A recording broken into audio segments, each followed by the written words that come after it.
ఈరోజు పెద్దలు నారా చంద్రబాబు నాయుడు గారు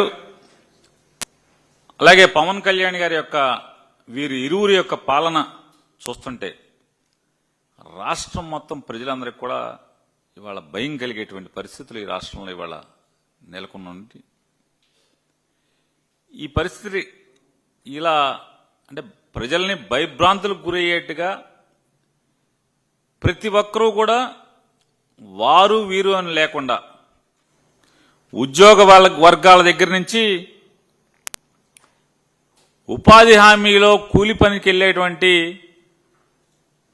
ఆ స్థాయి వ్యక్తుల వరకు కూడా అందరిలో ఒక ఆందోళన, అందరిలో ఒక అభద్రతా భావం, ప్రతి ఒక్కరికి ఒక భయం, రేపు మన జీవితం ఎలా ఉండబోద్దో, ఏం మార్పు జరగబోతుందో అనే ఒక భయం.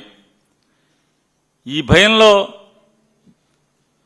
జనం బతకటానికి 20 నెలల్లో వీళ్ళు భయకంపితులు చేసేటువంటి పరిపాలన అందిస్తూ వచ్చారు. ఇవాళ నారా చంద్రబాబు నాయుడు గారిని ఆయన మానసిక స్థితి చూస్తుంటే ఎట్టి పరిస్థితుల్లో కూడా వైద్య రంగాన్ని ప్రైవేటు పరం చేయటానికి ఆయన విపరీతమైన వెంపర్లాడుతున్నాడు. సాధారణంగా మనం చంద్రబాబు నాయుడు గారు కూడా మనందరం కూడా ప్రజలు ప్రశ్నిస్తే, అయ్యా నారా చంద్రబాబు నాయుడు గారు, వైద్యాన్ని వ్యాపారస్తుల చేతిలో పెడితే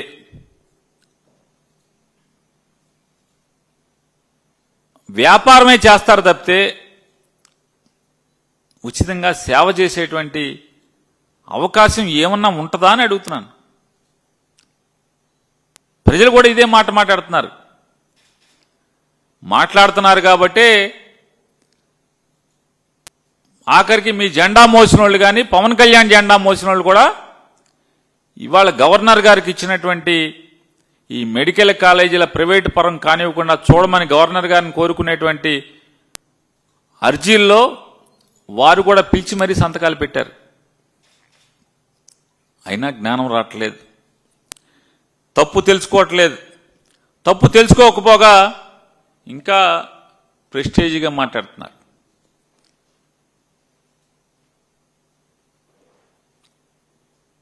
ఇవాళ ప్రజలు కోరుకునేది ఏంటి? ఈ రాష్ట్రంలో ఉన్నటువంటి ప్రజలు కానీ వ్యవస్థలు కానీ కోరుకునేది ఆంధ్రప్రదేశ్ రాష్ట్రంలోనే కాదు భారతదేశం మొత్తం కూడా విద్య కానీ వైద్యం కానీ ఈ రెండు కూడా ప్రభుత్వ రంగంలోనే ఉండాలి, ప్రభుత్వాల చేతుల్లోనే ఉండాలి, పాలకుల చేతుల్లోనే ఉండాలి తప్పితే అదొక బాధ్యతగా ప్రభుత్వాలు భావించాలి తప్పితే ఏ పరిస్థితుల్లో ప్రైవేట్ రంగం దాన్ని ఆ కబంధ హస్తాల్లోకి వెళ్ళిపోతే ప్రజలు సర్వనాశనం అవటం అనేది కూడా ఆ జ్ఞానం లేకపోవటం ఎంత దురదృష్టం ఈ రాష్ట్రాన్ని. ఇవాళ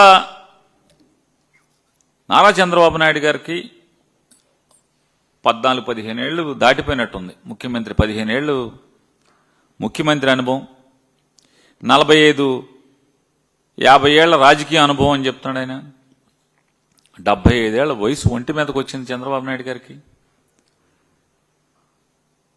ఇవాళ ఆయనకి సామాన్యుల పట్ల కానీ పేదల పట్ల కానీ ఆయన ఆలోచన విధానం మాత్రం మారట్లేదు. ఎన్టీ రామారావు గారిని కూలదోసి ఆ కుర్చీ లాక్కున్న దగ్గర నుంచి కూడా ఈ రోజు దాకా కూడా సామాన్యుల పట్ల పేదల పట్ల చంద్రబాబు నాయుడు గారి యొక్క దృక్పథం మారట్లేదు. ఒకసారి ముఖ్యమంత్రి 4 బదులు కుర్రాడు. జగన్మోహన్ రెడ్డి గారు సామాన్యుల పట్ల పడే తాపత్రయం లేదా తను తీసుకున్న నిర్ణయాలు, తను చేసేటువంటి ఆలోచన విధానం చూసైనా నారా చంద్రబాబు నాయుడు గారు మారాలి కదా. మారకపోగా ఆయన ఈ తంతు చూస్తున్నాం మనం.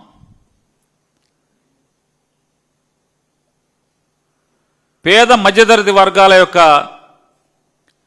ఆరోగ్యాన్ని, చదువుల్ని జగన్మోహన్ రెడ్డి గారు బాధ్యతగా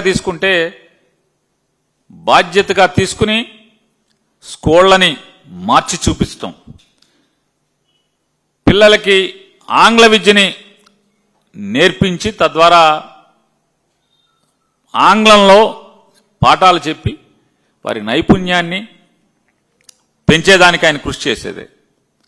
ఇవాళ నారా చంద్రబాబు నాయుడు గారు జగన్మోహన్ రెడ్డి గారి తర్వాత ఆ పదవిలోకి వచ్చి జగన్ గారు చేసినటువంటి కృషి లేదా ఆయన ఏర్పాటు చేసినటువంటి ప్రజల సంపదని ఏమైపోయిందంటే ఇవాళ ఈయనగాచి నక్కల పాలైపోయినటువంటి పరిస్థితుల్లో వాళ్ళ చంద్రబాబు నాయుడు గారు స్కూళ్ళని గాలి కొదలటం, స్కూళ్ళలో ఇంగ్లీష్ విద్యను తీసేయటం, సాంకేతికంగా వాళ్ళని నైపుణ్యవంతులను చేయాల్సినటువంటి ట్యాబ్లు ఇచ్చే కార్యక్రమాన్ని ఆపేయటం, ఆఖరికి బ్యాగుల మీద కూడా కక్కుర్తి, స్కూల్ పిల్లల పుస్తకాలు మోసే బ్యాగుల మీద కూడా కక్కుర్తి. ఆ బ్యాగులన్నీ కూడా పట్టుమని 3 నెలలు కూడా అంటే 100 రోజులు కూడా బ్యాగ్ మోసే పరిస్థితి లేకుండా చిరిగిపోతున్నటువంటి పరిస్థితి, అతుకులు బొంతలు వేసుకోవాల్సిన పరిస్థితి. ఇవాళ విద్యా వైద్యం జగన్మోహన్ రెడ్డి గారి ప్రభుత్వం బాధ్యతగా భుజాలకెత్తుకుంటే నారా చంద్రబాబు నాయుడు గారు నాకు సంబంధం లేదు, ఎవడి తిప్పలాడి పడాల్సిందే అని చెప్పని చంద్రబాబు నాయుడు గారు ఇవాళ మాట్లాడుతున్నారు. ఇవాళ ఆయన ఏలుబడి చూస్తుంటే మనకి మాటికి రోజు ఒకటి చెప్తాడు, అయితే 3 పీలు లేకపోతే 4 పీలు, పీపీపీ అంటాడు, లేకపోతే పీపీపీపీపీ అంటాడు, P4 అంట. ఈ పీపీపీలో కానీ P4లో కానీ ఈ రాష్ట్రంలో బాగుపడినోడు ఎవడన్నా ఉన్నాడా? చంద్రబాబు నాయుడు గారు, ఆయన కొడుకు పవన్ కళ్యాణ్ గారు తప్పితే, లేదా తెలుగుదేశం వాళ్ళు ఎవడన్నా బాగుపడ్డాడేమో కానీ ఒకటి అదే, అది కూడా తెలుగుదేశం వాళ్ళు కూడా గ్రామాల్లో ఏడుస్తున్న పరిస్థితి.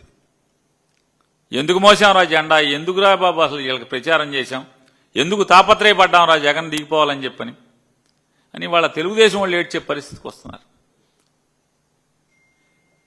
ఈ పీపీపీ వల్ల ఎవడు బాగుపడ్డాడు అంటున్నా, ప్రజలకు ఏం లాభం అని అడుగుతున్నాను నారా చంద్రబాబు నాయుడు గారు. ఏం లాభం? ఎన్నికల ముందేమో మీరు జగన్మోహన్ రెడ్డి గారు 150 సీట్లలో 40 సీట్లు, అది కూడా రికమెండేషన్ లేకుండా అన్ని కన్వీనర్ కోటాలోనే ఇంటర్వ్యూ ద్వారా ఎవరి రికమెండేషన్ లేకుండా కొన్ని సీట్లు 12 లక్షలు, కొన్ని సీట్లు 20 లక్షల రూపాయలు కట్టి తద్వారా మెడికల్ కాలేజీ నిర్వహణ ఇబ్బంది లేకుండా ఉంటాకి, ఆ కాలేజీ ఎవరి దగ్గర చేయి చాపకుండా ప్రభుత్వాల దగ్గర ఆకాశం వెంక చూసినట్టుగా ఎదురు చూడకుండా కాలేజీ దానంతా నడవాలి మెడికల్ కాలేజీ అని చెప్పని జగన్మోహన్ రెడ్డి గారు ఏర్పాటు చేస్తే ఆ రోజు పెద్ద పెద్ద కబుర్లు చెప్పారు.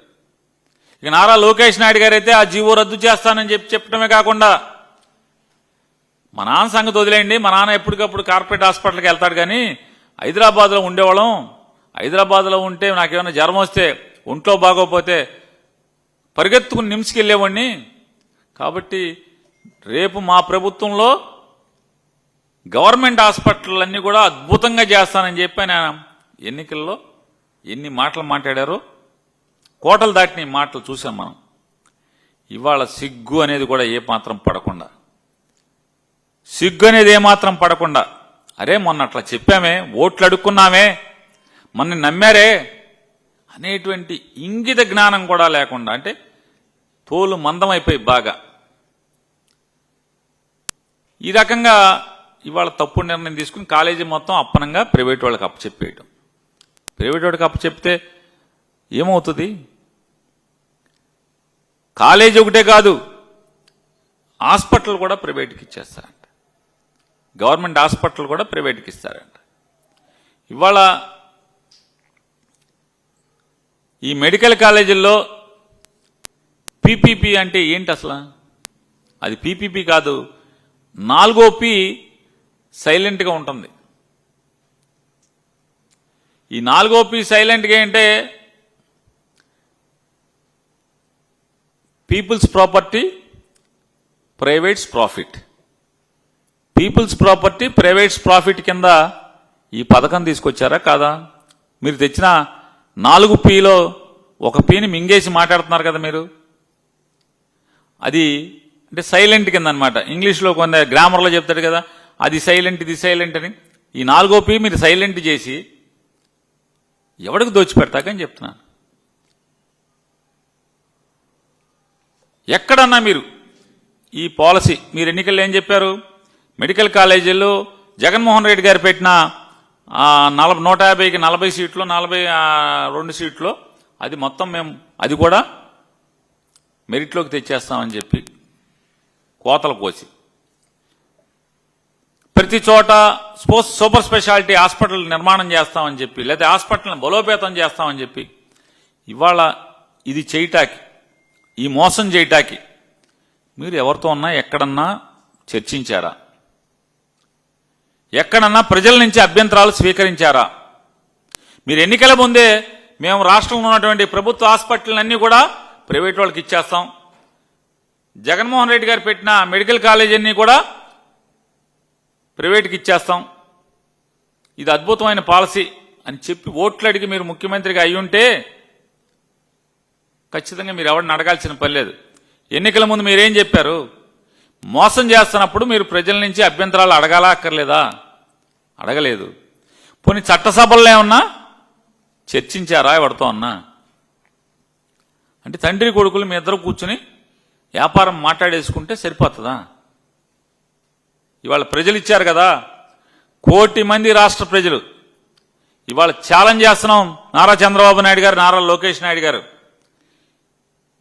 జగన్మోహన్ రెడ్డి గారు కనుక ఈ రాష్ట్రంలో ఉన్నటువంటి ప్రతి పౌరుణ్ణి మీకు ఇష్టమా లేదా అని సంతకాలు పెట్టమంటే 90% మంది రాష్ట్ర ప్రజలు అరే బాబు మెడికల్ కాలేజీలని ప్రభుత్వ ఆసుపత్రుల్ని ప్రభుత్వ మెడికల్ కాలేజీలని అమ్మేదాకండ్రా బాబు అని చెప్పి సంతకాలు పెట్టేవాళ్ళు.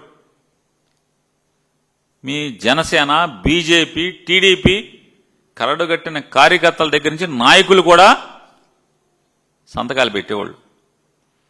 జగన్ 1 కోటి అన్నాడు కాబట్టి 1 కోటి మందే పెట్టి ఓ డెడ్ లైన్ పెట్టుకుని 1 కోటి మందితో చేశాను. ముందే అయిపోయినాయి. కానీ గవర్నర్ గారి లభ్యత లేట్ అవటం వల్ల 4 రోజులు దేకింది తప్పితే 1 కోటి మంది సంతకాలు అంటే ప్రజాభిప్రాయం మీకు అంటలా బాగా తోలుమందం అయిపోయింది. జగన్ గారికేమో విద్య పట్ల, ఆరోగ్యం పట్ల, ప్రజల యొక్క విద్య పట్ల, ప్రజల యొక్క ఆరోగ్యం పట్ల అమితమైనటువంటి బాధ్యతగా ఆయన భావిస్తే ఇవాళ నారా చంద్రబాబు నాయుడు గారు ప్రజల యొక్క బాగోగుల పట్ల అంటే ప్రజల్ని బాగు చేయడంలో ఫీజు రీయింబర్స్మెంట్ ఇవ్వు, చదువు గాలికొదులుతావు, సామాన్యులు, పేద మధ్యతరగతి వర్గాలు ఎలా ఇవాళ అందరి ద్రాక్షలాగా చదువు అయిపోయే పరిస్థితి అయితే వైద్యం అంటే ఎవరికన్నా రోగం వస్తే అప్పులు పాలైపోయి కుదేలైపోయి ఉన్న ఆస్తులు పాస్తులు అన్నీ అమ్మటమో తాకట్టు పెట్టుకుంటే కానీ రోగం నయమైనటువంటి పరిస్థితులు ఉంటే అంటే బతకటాకి పతనం అయిపోవాలని పరిస్థితి వస్తే ఇక నారా చంద్రబాబు నాయుడు గారు అసలు మనం ఎందుకు, రాజకీయ నాయకులు ఎందుకు, ప్రజలు ఓట్లు వేయటం ఎందుకు, అసలు మీరు ముఖ్యమంత్రిగా పదవి ఎలగబెట్టాల్సిన అవసరం ఏముంది? ఇచ్చేయండి. మీకన్నా ఎవడొకడో గట్టో డబ్బున్నోడు ఎవడన్నా వస్తాడేమో, పీపీ కింద కూడా ముఖ్యమంత్రి పదవి కూడా ఇచ్చేయండి. ఏదోటి మామూలు తీసుకుని శుభ్రంగా రాష్ట్రం ఏదోటి అటో ఇటో తేల్చేస్తారు కదా.